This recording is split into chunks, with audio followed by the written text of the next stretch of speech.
Hello and welcome to the Alaska Seminar Series. My name is Valerie Stimmick-Bailey and I run the travel blog and YouTube channel Valerie and Valdez, and I focus on helping you visit Alaska and other destinations in the American West. But if you're watching this video, you want to know all about Valdez, and let's just start by saying that's how you say it, Valdez. I'm joined today by Faith Harris, who's the CEO of Discover Valdez, and I'm so excited because she is going to tell us all about how to visit Valdez, what there is to do, all of the basics you need to know to visit, as well as what's new in 2026. So if you are planning a trip this coming year, this is the video for you. This is actually a replay. So if you have any questions while you're watching the video, you can post them in the comments on YouTube. If you're listening to the audio only version, first of all, I'll highly recommend that you go to YouTube and watch the video version because Faith has some amazing photos, and there's just no way to describe how beautiful some of these photos of the Valdez area are. So you're going to want to go over to YouTube and you can ask your questions there. But in the event you are an audio only kind of person, you can contact me on Instagram or Facebook, Valerie and Valdez, or at Valerie Valdez, and I will get in touch with the team from Valdez if you have any questions that I can't personally answer. Without further ado, I think I'll just get out of the way and get into those amazing photos and Faith telling us all about Valdez. So Faith, the floor is yours. Thank you, Valerie. And for all the people who want to call it Valdez, we still answer to that name as well. I think it was in sometime in the past, all of the Valdesians decided that we would sort of switch our name to something that represented something completely unique. And I think they were trying to steer clear of some of that Spanish, infiltration energy. And I'm not exactly sure the history of it, but I still have such a heart to call it Valdez or Valdez. So it's a pleasure to meet you guys. I'm going to be telling you all about one of my favorite places in the whole world, and that is Valdez. And it looks like, Valerie, you had an opportunity to go in front of the Mears Glacier. Is that correct? That is. That is just one of the many glaciers that we have here. And let me just give you a starting kind of a background to Valdez. The area itself is a flat land surrounded by the Chugach Mountains and the Wrangell St. Elias Mountains. Now, the Wrangell St. Elias Mountains, that is the largest national forest in the entire United States. Absolutely breathtaking, raw. One of the most gorgeous places you can go if you want to see something that's truly wild, uninhabited forest land that has been completely undeveloped. So it's something to definitely look at. And our people down at Kennecott Glacier Lodge, fantastic. They have a lot of the amenities that you would look for in this rural outback, but yet still having a chance to enjoy delving right into the center of the heart of one of the most beautiful forests in the world. So this is an overview of Valdez. As you can see in the main area here, there's a teeny little guy. I think you can see him, right, Valerie? And he's actually paddleboarding. So we have a huge stand-up paddleboarding community here. And Valdez is known for being an outdoor recreation area. If you got a chance to see the podcast, the last one that we did with Valerie, hopefully if you didn't, you'll go back and look at that one first because it kind of gives the premise. We gave you kind of an epic overview, and this is going to be a little bit more of an intimate details portion. So you are going to see a bunch of different exciting things that you can do and also some relaxing things as well. So as you can see right here, we have a beautiful river, and we have a bunch of different rivers around us. This is one of my favorite shots, in fact, because the woman that's in here actually is from Middle America. She comes like yearly to come see Valdez and to experience it. And some of the shots that you'll be seeing in our upcoming guide have a lot of her pictures, absolutely breathtaking, unique views of the mountain ranges surrounding us. And as you saw in that previous picture, we're surrounded by a bowl of mountains. So you're literally going to get 360 degrees, gorgeous pictures for your family photos. This right here, the Hoppy Camper 633 actually did these. Valdez is known as the land of waterfalls. So you're going to be able to see so many beautiful, gorgeous waterfalls. We have quite a few through this canyon that you enter in. So you can kind of get to Valdez three ways. One of them is by road, which is how you get to see this gorgeous waterfall and many more. Through the canyon called Keystone Canyon. We also have by ferry, which is a fantastic way to travel, especially on the way out the door, because it gives you kind of a full 360 view of Alaska itself. And then, of course, we have Reeve Air, which is 3 flights a day, every day. And that's another way to get through. And it is on a commercial air flight, so you're not on a little bush plane. Not that there's anything wrong with that, but if you're a little nervous about bush planes, you don't have to fear because there's nothing here for that. So that's another one of our waterfall streams as you're coming through. Just a gorgeous, the canyon was one of the most beautiful things I've ever seen, and one of the things that attracted me to living here. A lot of times in the summer, you'll see the waterfalls sort of trickle off, and later you'll see what they turn into in the winter. Just beautiful. And at Jenna Shields from Instagram actually shows us a couple that looks like Horsetail Falls there that she's at. And then if you look right here, this is the Solomon Gulch Falls. Gorgeous falls. If you turn around the other direction, that's where you can see the lifeblood of our Solomon Gulch hatchery. You'll see the sea lions, all the different seals playing, and a massive supply of different kinds of fish. And this year, I'm so excited to have gotten to do that, but we'll talk about fishing in just a couple minutes.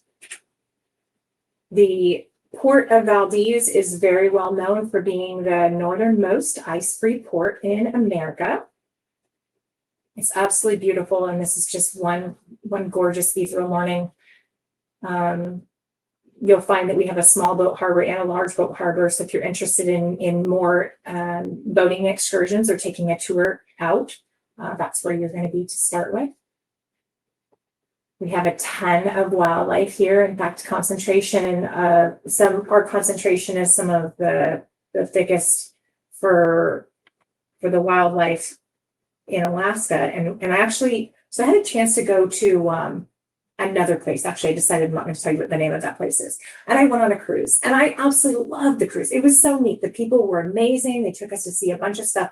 But what I noticed was I couldn't help but make that comparison that said, well, I got to see a sea otter, and I saw the tail of a gray whale, which was very cool. But I mean, when I go on a cruise, I've been on both the Stan Stevens and the Lulabelle's tour, and I'm going to give you guys a little more information on what the difference is between those two. That's one of the questions we keep getting. So learn a little bit more about that, but just to let you know, the amount of wildlife that you are going to see here, especially if you go on one of those glacier and wildlife tours, it's incomparable to anywhere that I've ever been in Alaska. It was actually my most fond memory of ever being in Alaska. So lots of cute little things to see. And of course, the bears, lots of bears. We actually have both the coastal brown bear and we have the little black bear, and we have, our token bears that do their things. We've got ones out by kind of the entrance to where you would come in to Allison Point and that area where the Solomon Gulch hatchery is. There's usually a mama, she comes through, and they always come and eat. And every year she's got a different, one year, I think this year she had 3 bear babies.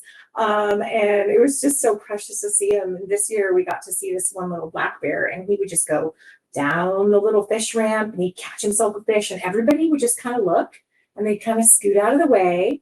And, let him get down. He gets a little fish and he just toddle back up and it's, kind of like, excuse me, guys, so neat, because the bears here are very docile. And I'm not going to say, I don't hear that there was ever any bear attacks or anything like that. But when I just see how they are, you can tell they are fat, they are happy, they eat a lot, and they're never in a hurry to get out unless if there's a lot of tourists in town. You might have to look really carefully on the sides of the hills. And that's where you're going to see those black bear if you're looking for them, along the pathway all the way from the edge of Valdez and all the way to where you would go to get to the Solomon Gulch hatchery on that road. You look on the roadside next to the mountain side, and you will see that's where you're looking for our main population of bears. That's the concentration of them. So just a little insider token there. We have a ton of sea lions, and they're so much fun, especially down at the hatchery, and seals as well, which, it's really kind of hard for me to tell the difference. I'm not going to lie. But all I know is that they're all really cute. And when you start seeing them fighting and wrestling, it's usually going to be a big fat sea lion. That's all I know. I do, however, know a little bit about the birds, and we have quite a few of those here. Such a beautiful variety of both, both year-round and the temporary bird. I can't think of the name right now, but our eagles are a pretty great population. We also have swans, and we have the owls, and we have all kinds of interesting bird life here in this species. If you actually go down to the spit, you can see them quite a bit out there, right by the Solomon Gulch hatchery. The eagles, especially in the afternoons in the summertime. And in the early summer, I actually caught a video, and I'll show you guys. The first video is hilarious, but so you're literally going to go down right by the small boat harbor, and you can stand there in the afternoons, and the fishermen are just, early June or whatever, whenever they start getting their catch, the eagles will hang out down there, and it's just so fun to watch their antics. And they're so huge. They look like, if you're talking, there's crows and stuff nearby, but the crows look like little itty bitty blackbirds compared to them, and their antics are just so fun to watch. So here's a mom and her son, and you'll just have to watch what he does with her meal, because she's eating right now. She's grabbing some scraps. And in the background, of course, the mountains. He gets awful close to her food, and he just stole her lunch. It's really cool to watch. And if you guys go down there, there's always something going on, and they're always playing and fighting, and it's really beautiful to see. I've never seen eagles in that intimate of a life. You can also see them in the trees and stuff with their fledglings, and that's really beautiful to see as well. Let me see if I can get to this one. Oops, here we go. Oh, so for RVing, man, we have a great selection of RV opportunities here. Some of the best RV campgrounds in the state. And we also, of course, have boondocking as well. But with a view like that, I mean, if you're in other parts of Alaska, you're going to see that they don't have as many trees as we have here. And I'm from the Pacific Northwest, so I'm a tree girl. We went over to Fairbanks, and I absolutely love Fairbanks for all of its own reasons. But I was shocked. There was not a lot of mountains, and there weren't trees. And since that was the first place I really kind of habitated, I couldn't get over the fact. So when we got here and there was all these diverse species of trees, I was just in heaven. And you are going to see that. Mountains in every direction, like real tall mountains. And as well as you can see, and I think that one thing I should probably mention to you guys is that I've done Denali, and absolutely beautiful. Like if you can do it, you should be able to do it. But I do find that everything that's here in Valdez and through the Thompson Pass and then winding on down and through the Matanuska Glacier and the Worthington Glacier, it's so epic that I actually enjoyed it more than I enjoyed the Denali Pass and that through that way. And I felt like it definitely rivals the beauty of Denali. So, I mean, here you are, just park your camper and look at what you're looking at. It's just beautiful. And you're actually looking across at the other side where Valdez is from the Allison Point area in that photo. Thank you, Poppy Camper. So there's a bunch of neat things to do in the winter. I kind of gave you a little flavor of the summer and the sun. Well, there is sun. There's definitely sun, but there's definitely rain. So just be prepared either way. Bring your rain jacket. The mid-November to mid-February is the perfect time to go inside of these ice caves. There's a bunch of absolutely beautiful caves and so much to do in the winter here. In fact, if you do happen to get a chance to go snow machining, you should definitely do it. We do have something called the Mayor's Cup coming. I think it's in March of every year, I want to say. We have a couple really exciting competitions that happen with the snow machiners. And it's super fun. Up in the pass, they just absolutely inundate the whole pass with a bunch of people who are interested in snow machining. It's super fun to watch them go across. And there's a ton of areas that you can go that are kind of off the beaten path, but yet just right next to Valdez. And if you look out here, you can see this little island right there is actually right next to Valdez. It's right in Valdez in the heart. And okay, so the picture on the right is actually Alpine Air Alaska. And the picture on the left is a photo that was taken by Discover Valdez photographer Jeremy Talbot in one of those ice cave areas. And it just gives you this idea of every shot in the wintertime.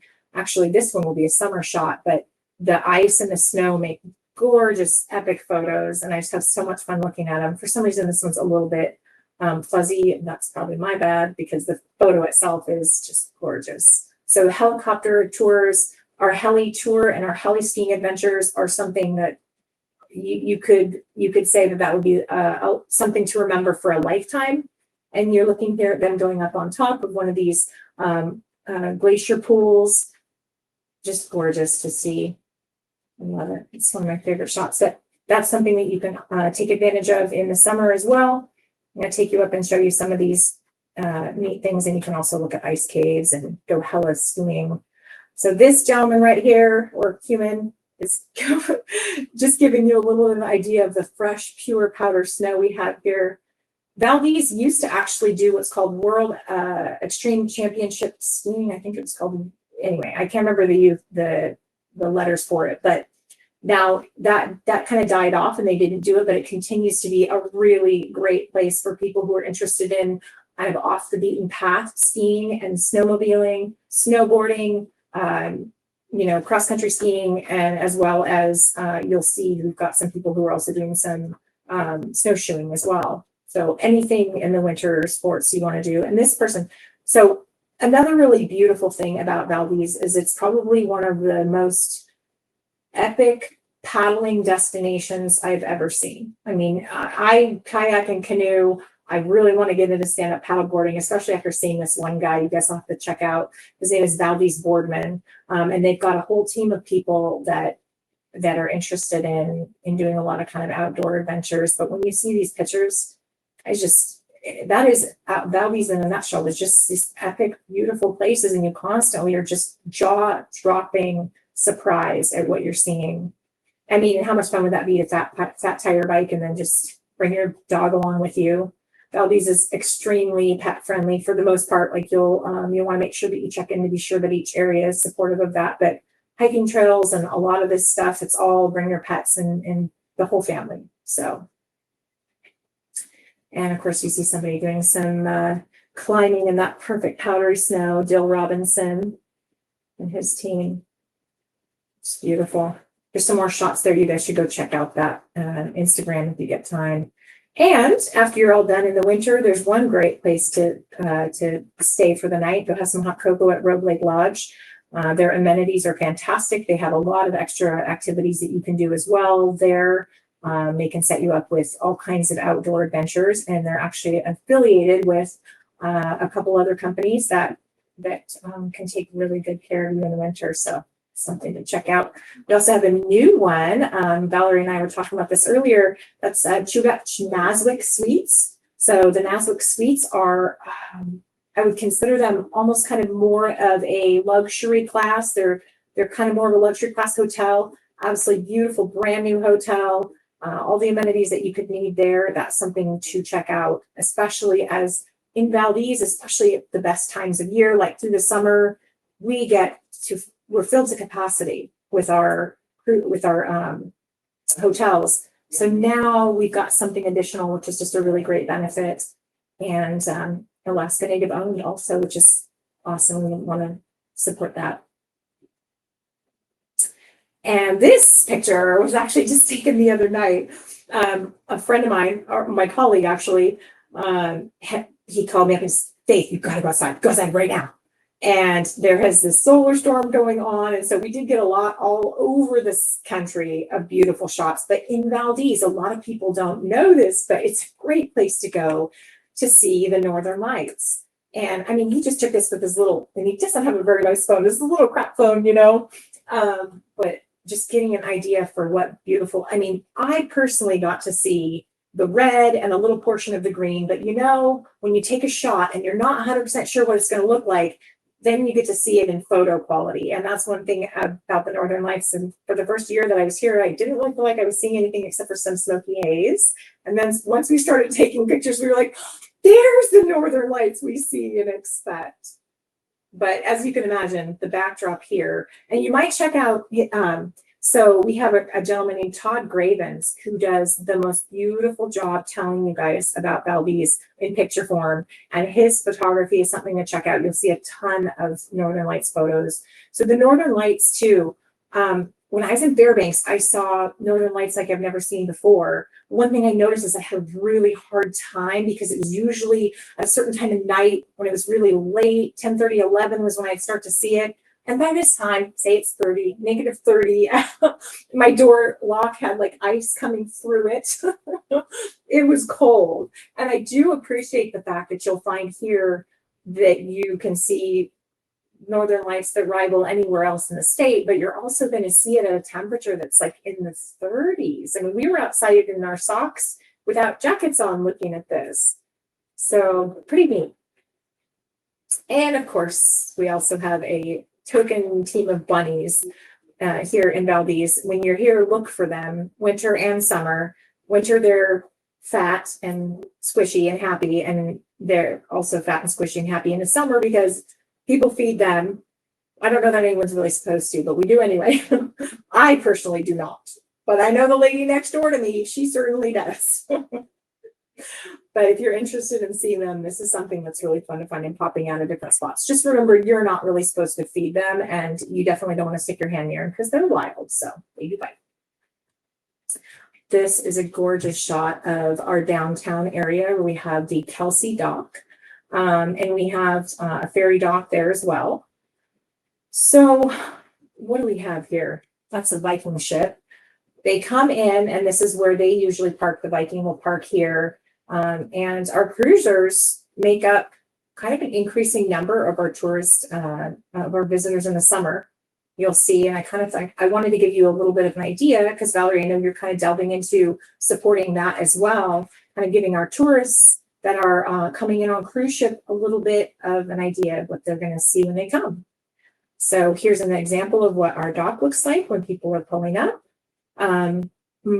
Some of these ships will also be tendering in, so they might not be at this exact location, but you will probably almost be guaranteed to see a couple of happy bears greeting you when you come off the ship. That's an example of some of the beautiful, striking sculptures that we have located downtown. And if you look, there's the Kelsey Dock there. Our interpretive center gives you a neat map of the area and topography. And we also have people there who can answer questions. And you can always take a good photo op if we have some of our Gold Rush Days people there as well. And this was really cool. So the Hoppy Camper went in here. One of the things that we encourage our cruisers to do, because there's only such a limited time and some of the ships will come on, they have maybe 4 to 6 hours of solid time to do. First, I'd encourage them, go on a glacier tour or go do one of these tours. You will not regret it. It'll be worth it. And it's, it will add such value to your trip that it's part of one of the most beautiful things that you'll experience on that cruise. So we also have a bunch of museums. We actually have 3 museums. 2 of them are connected to the Valdez Museum, like you see here. And this is one of those opportunities where you get to kind of live in the 1964 quake that we had. And this is kind of an interactive exhibit that they have. They also have the original Pinion Pine Bar. I think it's called Pinion Bar. Absolutely awesome. You get to stand in it and be like you're back in the 1900s drinking at this neat little bar. Very unique. And this is also another opportunity to walk around the town and see all of the beautiful sights. Like right here, you can see there's a lot of snow. That's not always what you're going to see when you're getting off. Sometimes that'll just be absolute green all the way around in a circle. And you feel like you're in some, Asian jungle or something from the forests. But it's very flat. As you can see, there's a lot of ADA accessible trails and traveling. You'll find that within 15 minutes or so, you can pretty much traverse the entire town, and it's all this flat, so it's really nice. So here's where we get to the part, we talk a little bit about the difference between the tours. So I know that we have 2 main tours as well as a bunch of smaller operators that can do some of the same thing. Let's talk about Lulabelle first, since they're in front of me. So Lulabelle's is a monohull. And this is the one that I got to take a trip on this year. So monohulls, and then Stan Stevens, which is on a different type of vessel called the catamaran. So it really does depend on how you get seasick. I did find that I didn't get seasick on Lulabelle's. It's a smaller vessel. It always smells like brownies.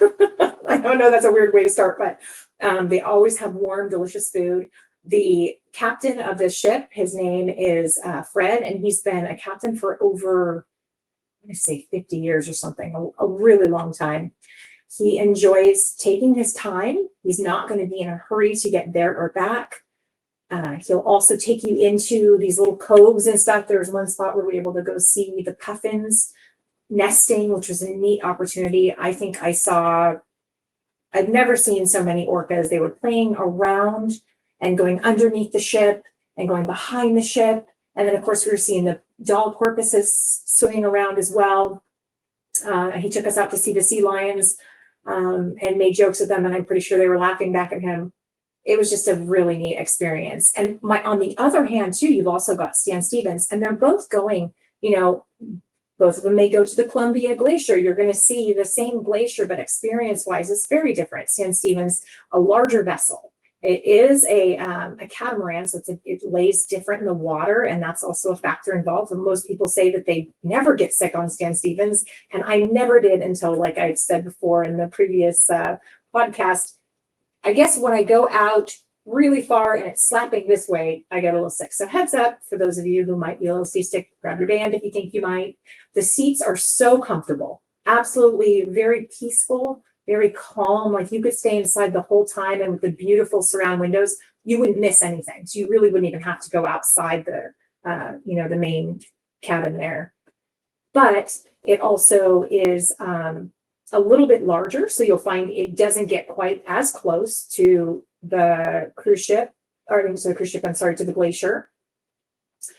And the other thing that I noticed was a little bit different about the two was Stan Stevens is they're just very uniquely different in the ambiance of them. You'll find a very knowledgeable captain on Stan Stevens, but they're also very applicable to a time schedule. And that's one reason why they work very well for the cruise ships, because you know that if you get on that vessel, you will be back to your ship on time. You're always you know that that's going to be good. And so Lulabelle's is one you'll want to be aware of. If you wanted to try to book a trip on Lulabelle's while you're on your cruise ship, Fred does not use a clock at all. So you're going to have to be prepared for that. And I would suggest that you come back to Valdez after you've been off your cruise ship and drive on down that beautiful pathway on the highway there and see it that way.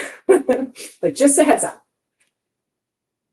And here's another little example. Wow, yeah, sorry, this is maybe not as fuzzy for you as it is for me. There's the Lulabelle tours. They are right out there in front of the glacier there. And then just another really ethereal terrain that you've got, that giant ice chunk there as people are traversing through. I had so much fun with this couple. Kaylee and Young is Kaylin.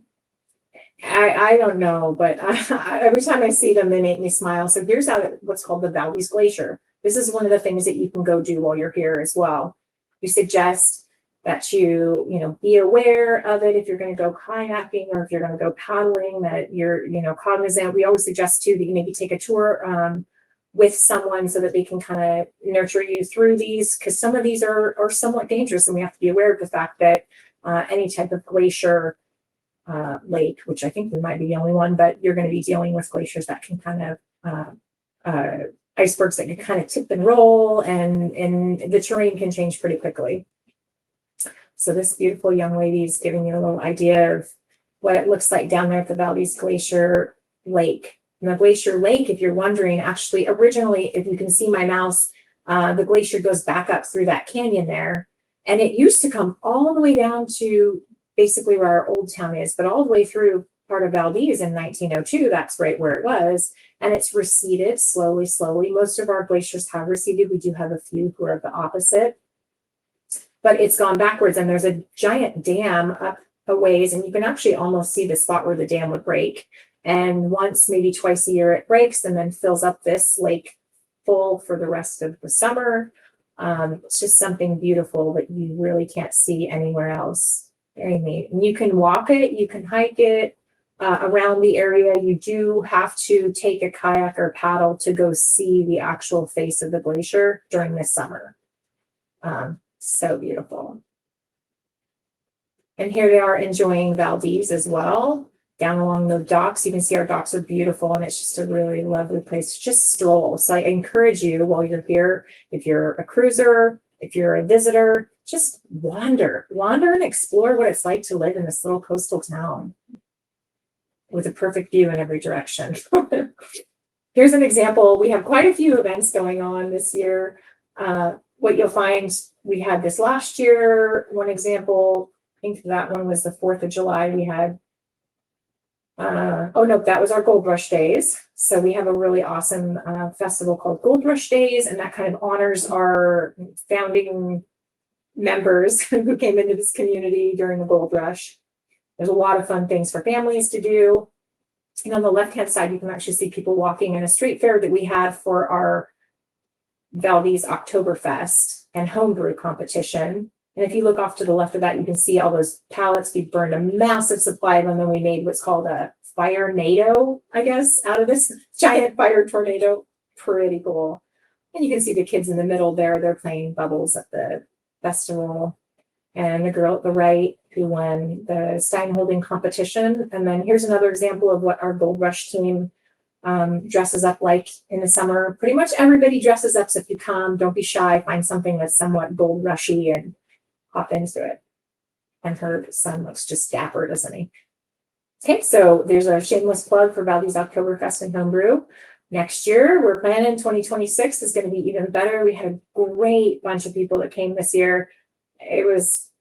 We've been told it was one of the best Oktoberfests that people have been to in the country. So don't be shy. It's a little itty bitty town in the middle of nowhere. And one thing, it's a little unique. We're unorthodox here because we got to smash a little Valdez into that Bavaria. You can see Gavin Blood, the gentleman who did our Oktoberfest logo, actually pays homage to Valdez by the extra tough boots and the pretzel on a halibut pole, and you can only know what that means if you come and watch people eat pretzels off a halibut pole. Here's one more little example of the dogs who are also welcome. Pet Parade here. I think that's the one that won that year. Here's our Valdez Stole, so short takeoff and landing. If you guys are interested in one of the coolest events I've been to this year, I had so much fun. They have short takeoff and landing, which is they call it our Valdez Fly-In. We have a ton of airplanes that will come in and they do, tricks and they have games. One of the events that they have is a balloon popping where they have to pop the balloon and then flour comes out. They also have one where they throw these, what looks like toilet paper streamers in the air, and they have to hit the streamer and they break it as many times as they can. It is so much fun to watch, and the kids are just, totally animated, and every one of the crowd members are right up against the side of the fence just trying to see these beautiful things. And that's actually takes place right down the road at our airport. And here's another prequel to coolest event. So these are the these are the waterfalls that you saw earlier in the photos. And in mid-February, there is an event that's called the Valdez Ice Fest, where you have people that actually climb I kid you not, they climb these giant icicles that look like they're going to fall in. And yeah, they're scary looking. But I got to see it this year really up close, and I can't wait. I want to participate in it next year. I want to learn how to do this. If you go, I think that's one thing that I noticed about Valdez is first you go and you watch one of the events, and then maybe, I really like that. Maybe I'll go see it again next year, particularly if you're in state. But even if you're not in state, to see somebody do something like this is breathtaking. It's something worth coming to see in February if you have time in Valdez, and you will want to do it. I can't explain it. It's amazing to watch the strength and agility that these people must have in order to do it. And just to know that there's one of the women that puts this on that hosts it. So Valdez Mountaineering Club is now in charge of the Valdez Ice Fest. And she's a mom with 2 twin boys. I think they're 3 months old. They were sitting in my office chewing on random things. And she's still out there just rocking it. And she sort of proves to you that anyone can do this, and that they can do it safely, and that they can enjoy it, even if they're moms. So I was pretty excited about that because it makes me feel like I can be part of it too. And of course, the fishing. I fell in love with fishing this year. And if maybe 70% of the people who come here want to try fishing, or at least are fishermen. There's kind of an example of somebody's catch for the day. It's just awesome. I'm sorry, it's a little bit fuzzy, but you get the idea. Those are some great halibut, nothing to scoff at. This is Allison Point. And if you come here, this is one great spot to go. You can see boondocks occasionally. We also have at the end of the road, there will be a spot where you can do dry camping as well. But these people just hop on out of their RVs, cast their line, and will start catching something instantly. I was so astounded this summer. I got a chance to fish for pinks. when they come in, and this year was a heavy year, like it was a banner fishing year.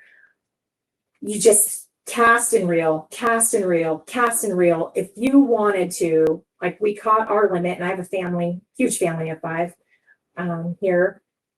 I think we caught it in 50 minutes. I mean, and it was just like over and over. It's just crazy to watch it. And people, you get a whole bunch of people out there and they're all just, it's this sort of community of participation. And you can usually get the pink salmon, you can get silver from the side of the bank there. And also if you go over to the Kelsey dock, I just found out you can, people go and they fish from there as well. It's going to be different what you're getting because you're here standing in water that's, waist deep if you can get that far, maybe not. But either way, then you're over at Kelsey dock and it's quite a bit different. But one of our board members actually fishes for halibut off that dock too. So that's pretty cool to know that you're not going to get like the trophy prize usually. But, if you're looking for a 25, 30 pounder, that's the perfect eating size. Go down to the Kelsey dock for it. And here's a little example. We've got at KN_shock. And we've also got the Northwest Fish Whisperer. You guys go check them out, but it's just fun to see them. So you can see this guy's out in the water, probably on one of our tour operators. We've got a ton of great fishing charters that you can look at. And if you have any questions about fishing charters, just feel free to reach out to us and we can help with that. We have a pretty good list of people that are readily available. And it is kind of hard to get a charter. So you want to make sure if you're planning it that you do that a little early. So, and there we go, girls, girl power. She's out there. Quite a variety there. It's awesome to see at Jenna Shields. So, and the backdrop of that fishing trip, and like enough said right there. And you've got the rockfish and we've got shrimp and we've got I wouldn't say that this is the place I would go to go crab fishing, but yeah, as far as squid and shrimp and a bunch of different cool stuff. And it's just such an experience. So I thought I'd set this slide out for you guys to see general dates, pink salmon. We kind of wait to see when they're going to come in, kind of itching for the pinks to come around the bay. And then everybody will be screaming about it and posting on Facebook. And then before you know it, everything's here. And one thing I did notice too about the pink salmon is, you really do want to get them before they're getting too far in the season because they start to be pretty gross. And then of course you're going to see the little zombie fish. They've got the chums, which will be wandering amok too.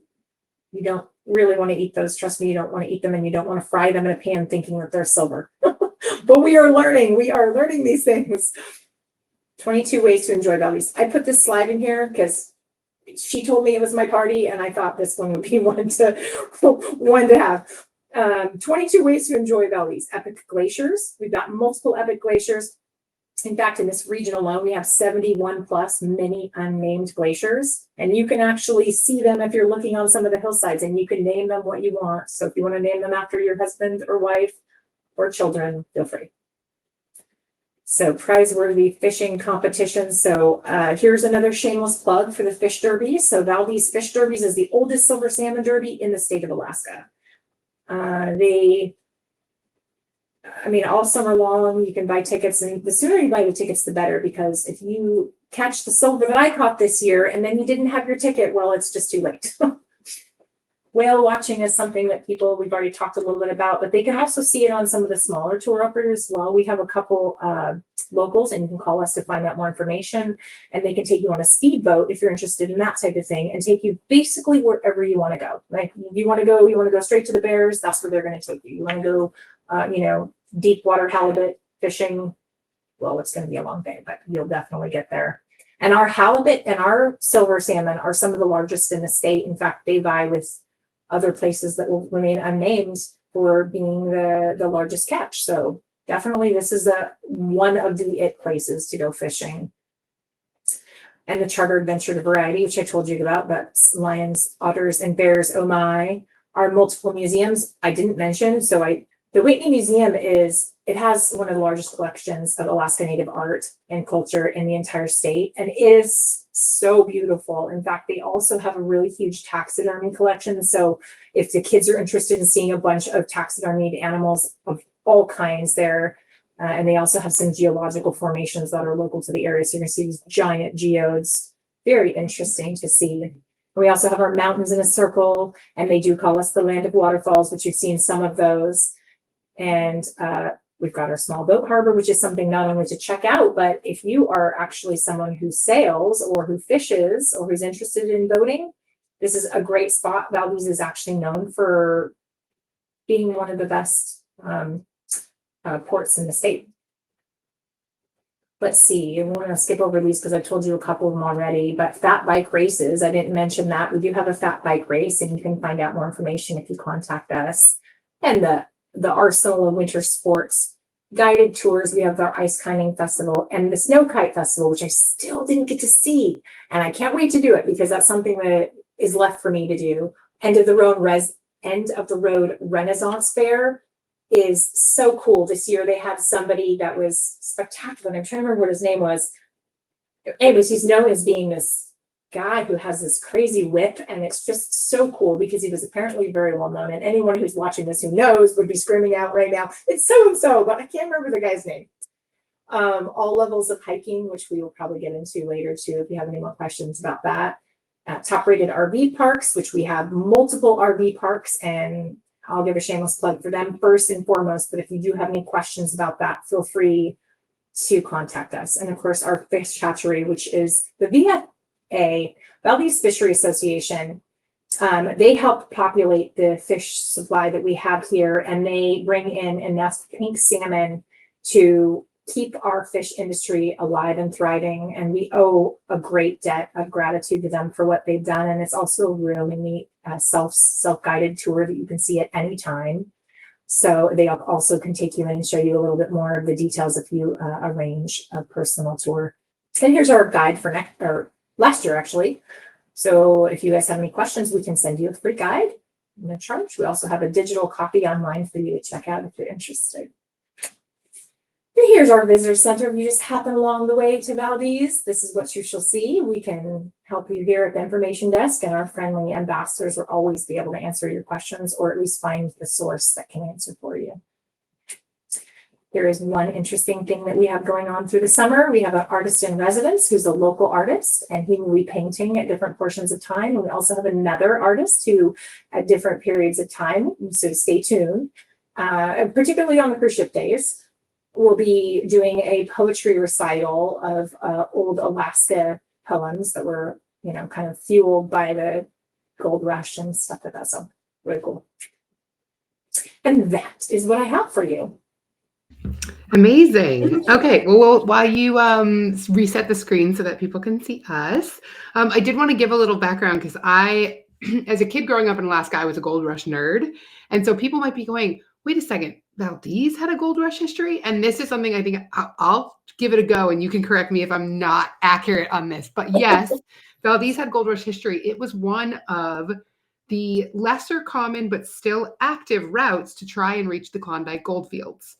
And so, yeah, there were gold stampeders who came to Valdez and tried to go up Keystone Canyon and over Thompson Pass and cross northward and then inland to get to the Klondike goldfields. So when if you're driving in or out of Valdez, there is a point right at the top of the pass where there is a sign that says Trail of 98. It's not 1998, it's 1898. And so there's a little bit of gold rush history kind of right as you cruise into town or right as you're leaving, depending on how you arrive. Kind of a neat thing that people don't realize how many communities in Alaska were initially settled by European descended people because of gold. There are so many. I mean, if you watch the Fairbanks video, which just popped up in the corner, Fairbanks is also a gold rush origin town. So just kind of some fun trivia. Yeah, absolutely. And it's neat. The fact is Fairbanks and Valdez are very connected, especially because there was this main trail, the Fairbanks to Valdez Fairbanks Trail. We've got a couple pictures here in center where you actually get to see one of the neat things that they would do is they would have eggs that they would try to hatch, and they would keep them all warm, and they would have to get them to the Fairbanks destination by the time these little things hatched. And they do the same thing with baby sheep and other animals to try to get those, because this is the source for you to get those animals to Fairbanks. There's a lot of different parts and pieces that connect together with our relationship with Fairbanks. And it's kind of fun to hear more about it. I guess apparently along the way, there were a ton of children who participated in this. And I read recently a book, my kids are very obsessed with it, that talks a little bit about the gold rush kids of the era. And I think it's amazing that in the strength and endurance it takes to make it on that trail, that there were children that did that. Hardy, it's just so neat to hear. Hardy Alaskan kids. Okay, so we do have some Q&A. As I mentioned at the top, this is pre-recorded, so these questions were submitted by my community in advance. If you have questions and you're watching the video, you can put those in the comments below. If you're listening to the audio-only version, you will either need to reach out to me on social media or reach out to Discover Valdez on social media. But let's get to the ones that we have gotten in advance, and then we will see where we are for time. First up, I have a question from Vicky, and this is a great one because I feel like you were sort of touching on waterfalls and hiking, and like she's like right in that crosshairs. So what are some of the best waterfall hikes in the area? Well, I would say the two that come to my mind, first of all, is the Mineral Creek Trail. And fast forward to now, where my experience is a little bit fuller, there are actually multiple waterfalls on that trail. And that'd be a great one to start with. In fact, the beginning of the trail is somewhat accessible. People will use ATVs or vehicles to drive that first portion. And then when they can't drive any farther, then they'll hike up. But you can reach the first waterfall within, I think it's about a couple of hours it takes you to get up to that waterfall. So that would be the one that I would definitely try first, and it's directly in this area and it kind of butts along the back of Valdez. So, I know last time we talked about sort of ADA accessible. These are going to be ones that are going to be a little bit more challenging for that, but definitely they're kind of more entering into the intermediary level where you're going to find some more, terrain that's a little uneven. And the other one I would suggest that I'm in love with is the Keystone Pack Trail. And my kids and I got a chance to go on that this summer as a team. My 2-year-old toughed it pretty well. There's a couple spots where it's a little bit steep on the side. You want to kind of make sure you're hanging on so that nobody gives a topple. But we absolutely loved it. And that was such an interesting experience because when I first came here, Jim Shepard, the man who actually repaved that trail, he is an old timer here in Valdez. And he actually, in honor of the fact that pack trail was actually that, as you said, one of the original trails that they were taking when they were going up across that Thompson Pass, he actually created that whole trail again and recreated it with a hatchet. And I think that it was like a hatchet and maybe a pair of clippers or something. So this man literally, he did it as it was done originally, just to experience that. And along the way, there's a part where it enters a clearing and there's a little like part of the, a creek or whatever they went through. But he found those original stones and realized those were the ones that they would lay across so that the donkeys wouldn't hurt their feet on the pathway going across that creek. So wow. Cool. So those are two I'd check out because both of those lead to some pretty beautiful spots and you can see a waterfall from them. Amazing. Thank you. Okay, so this is another question from Vicky, but I like this question. I think we're getting this question a lot with several destinations this year, which is really, I love when there are patterns and trends in the questions people have because it kind of gives you and me both some insight into how people are thinking and feeling. How far in advance should people be purchasing their tours? And actually, I want to split this. So you can answer specific to Stan Stevens or just in general, and let's split it into independent travelers and cruise travelers. Okay, absolutely. Well, so when the cruise travelers are coming through, usually they're going to come and they'll get their shore excursion from their cruise provider. And that would be something I would always try to do literally as soon as you can. Like as soon as you booked your tickets, try to get those right away because some of these larger, like Stan Stevens, when you go, they might have open spaces, but I know there's plenty of times where they're booked solid all the way through. And I think it's, regardless of which traveler you are, it's a really good idea to purchase early because one of the things I do notice about Valdez is it hits capacity so fast. And it is like, there are times where I've seen people have experiences. For example, somebody comes this summer and they're looking for a Stan Stevens tour and someone had just canceled. And that happens on occasion for sure, because traveling in Alaska is like that. Okay, we spent 2 extra days in Denali. We'll just give away our ticket, So that happens. But just keep in mind, the sooner the better. Yeah. Yeah, that's my general advice too. And I actually want to kind of address something that I don't think we talked about. I don't think you talked about it last year. You didn't talk about it this year. It was Norwegian Cruise Line, because I know that over the past few years, they were kind of advancing their presence in Valdez and making port. And I think they've kind of scaled that back, in part because Valdez is such an intimate community in terms of its size and its capacity for guests. I think they were discovering that um, the town wasn't quite capable of handling as many people as they were bringing, because their ships are big. I mean, they're one of the biggest ones. When you look at the ships that you guys normally get, you had Silver Muse there, you had Viking Orion. Those are mid-sized ships. They are not those mega ships that Alaska can sometimes get in the southeast part of the state.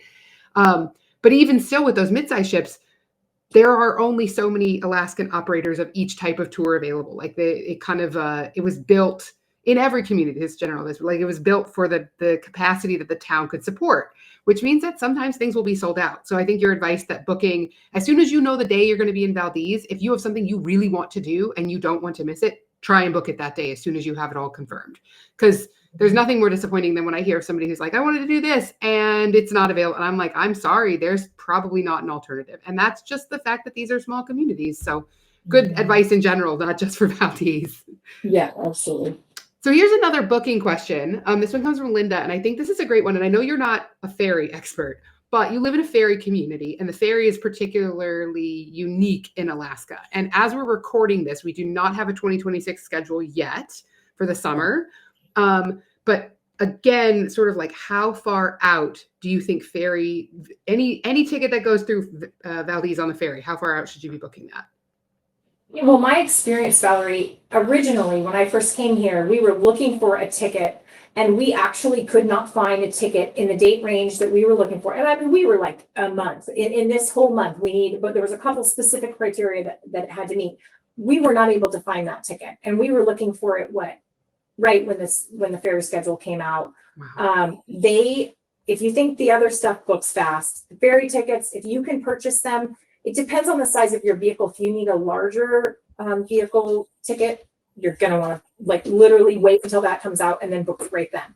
The other thing that I know coming from Valdez side is that people will come here and they say, okay, well, I've got to get out for one reason or another. I got to leave early or something happens. And they're like, we need a ferry ticket. Well, those ferry tickets are booked out a month and a half.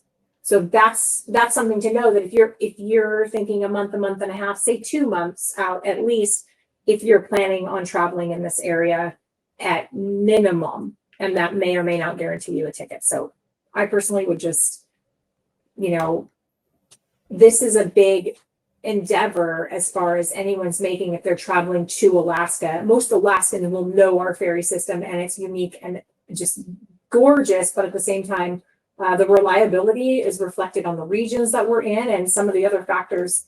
They're very popular too. So Yeah. I'm just making a note on my end, because what you're about to see as your viewer is there's a bubble that just popped up. That is a link to the Alaska Marine Highway System's Facebook page, because I believe that's usually one of the main ways they communicate when schedules are announced. So get on board with them, all puns aside, and start following that page and keep an eye on it if you're trying to get a ferry ticket, because when those schedule, I mean, there will be people when the window of when they typically release, which is usually like February or March, when they start to get in that window of time, people will be checking the website every single day, waiting to see when they're released. So it is very popular. This is a really good question, because you cannot just show up and think you'll get a spot. Well, and when my first trip, Valerie, to Alaska was in the 90s, and I came up on the ferry.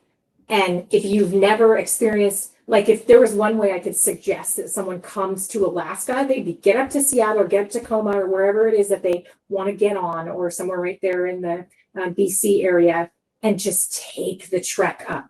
It is something that you'll experience it once in a lifetime. I mean, I think cruisers, kind of the same idea. You're going to get to see something you can't see anywhere else. It's just very intimate, but up close with Alaska and the animals and the wildlife. You can literally see from the decks, and some of those spots are so narrow in the channels that you feel like you could reach your arm out and touch the mountains.